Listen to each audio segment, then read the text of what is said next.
l'annonce du nouveau gouvernement d'Elisabeth Borne a été animée par plusieurs polémiques. Après la reconduction de Gérald Darmanin, Intérieur, pourtant accusé de viol, et celle d'Éric Dupond-Moretti, Justice, après sa mise en examen pour fraude, c'est une nouvelle recrue du gouvernement qui suscite l'indignation de nombreuses personnes. Damien Abad, je n'ai jamais violé une seule femme de ma vie depuis sa nomination au ministère des Solidarités. Damien Abad est visé par des accusations pour viol, qui avaient déjà ressurgi il y a plusieurs années. Lundi 23 mai, le nouveau ministre s'est exprimé sur cette affaire lors d'un déplacement à Saint-Jean-le-Vieux. 1. Je conteste les accusations de viol à mon encontre avec la plus grande fermeté.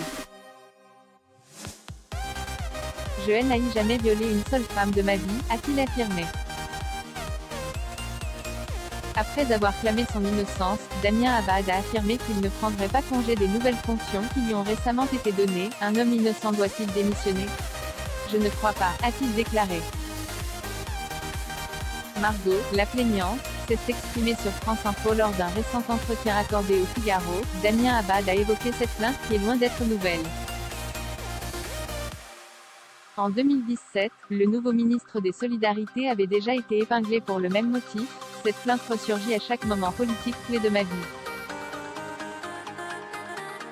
C'était le cas au moment de la présidentielle quand je soutenais François Fillon du groupe. Certains l'ont agité ensuite au moment de la présidence du groupe et, comme par hasard, elle revient lors de la passation de pouvoir au ministère, a-t-il confié au journal. Selon l'accusatrice, les faits de viol seraient datés de 2011, alors que la jeune femme avait 24 ans. Face aux accusations de la plaignante, Damien Abad a invoqué son handicap, qui aurait rendu impossible un quelconque viol. J'ai eu un examen médico-légal et lui qui affirme ne pas pouvoir, à cause de son handicap, faire ce qu'il a fait, n'a pas eu d'examen, a déclaré Margot, la victime présumée, le 23 mai sur France Info.